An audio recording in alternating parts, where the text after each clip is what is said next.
How do you feel about the new phenomenon of slow television? Did you watch the recent 2-hour canal boat trip on television? Relaxing, wasn't it? In the early days of sound newsreel, interviewees weren't really sure how to deal with the microphone.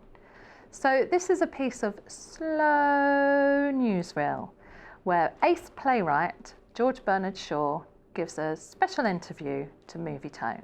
So relax, get yourself a cup of tea and feel your blood pressure going down as we watch Mr. George Bernard Shaw speaking specially to Movietone.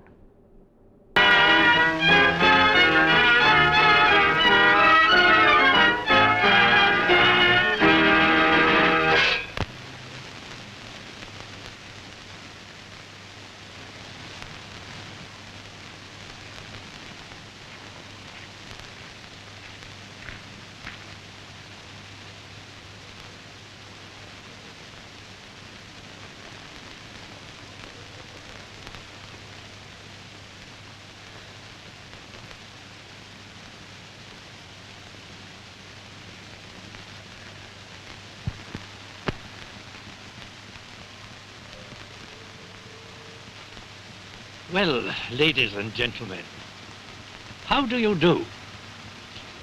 Here am I, enjoying myself down at Malvern. And there are you, enjoying yourself by allowing a photograph to talk to you. That, you see, is one of the marvels of the Movietone.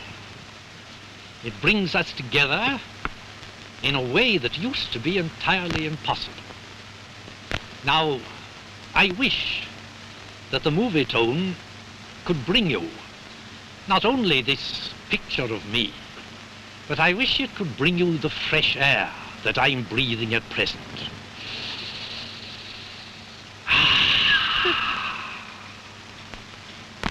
Now, I don't suppose any of you want to get up and do that in the stuffy theatre that you're in at this present time.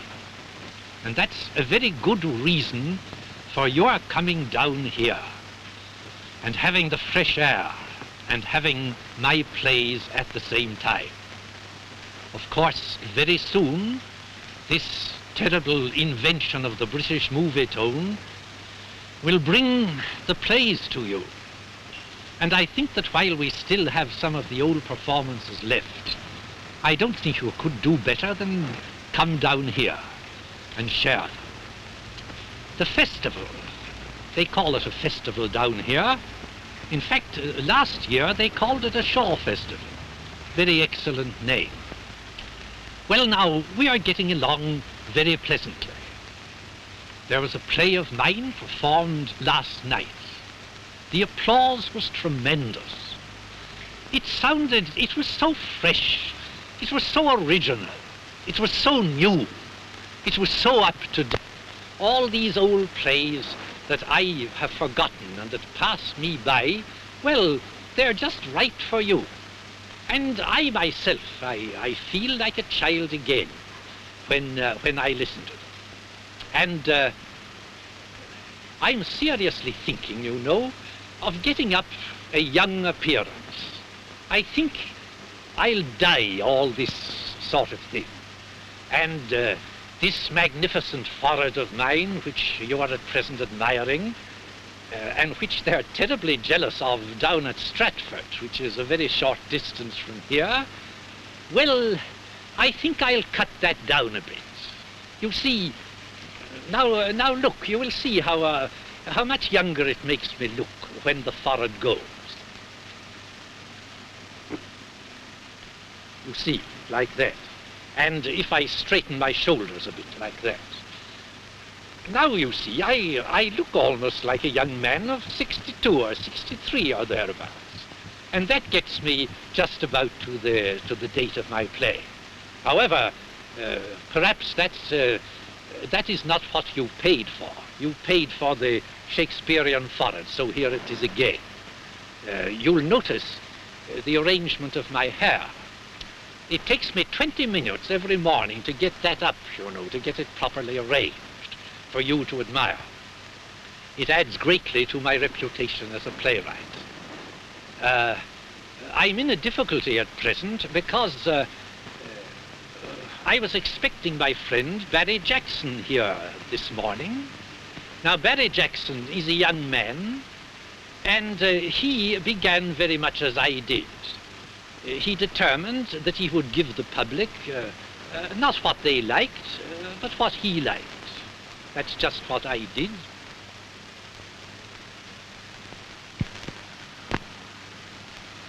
That's what I did.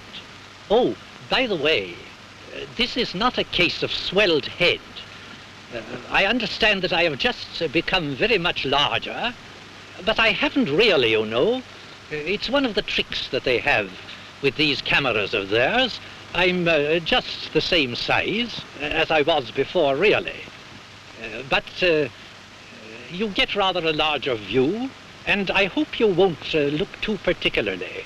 It makes me rather conscious of my teeth and things of that kind, so I think I must try and say something interesting. I was talking, as usual, about myself. No, I think I did manage to bring in my friend Barry Jackson. Well, he's late for his appointment. He ought to have been here to speak to you. And I still have some hope that he will come. And what on earth I am to say to you to fill up the interval, I haven't got the slightest idea. Because I never take a mean advantage of an audience by preparing it all beforehand. I improvise it. Everything that I say on the platform or in public always has the air of being improvised. Of course, I have said it about 50,000 times before on different platforms, but still it always comes off with the same air. And I think that all I can do is to end as I have begun, to beat the drum in front of my own booth, to ask you to walk up, to ask you to come to Malvern and to breathe the beautiful air of Malvern, and to see all those old plays of mine that now appear to be so new. They're making me a signal by which I understand that they have had about enough of me. I am very reluctant to leave you, ladies and gentlemen, but you see, they can cut me off at any moment. And therefore, to save myself from that humiliation, I must bid you good morning. Of my profile, I have got two, and the British Movietone have requested me to exhibit both. Now, will you have the kindness to watch in dead silence whilst I turn round from one to the other?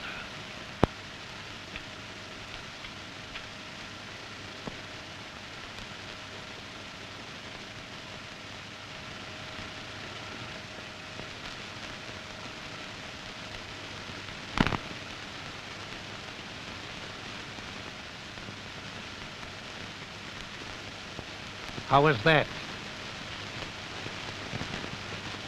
We'd love you to subscribe to the British Movietone channel for regular updates.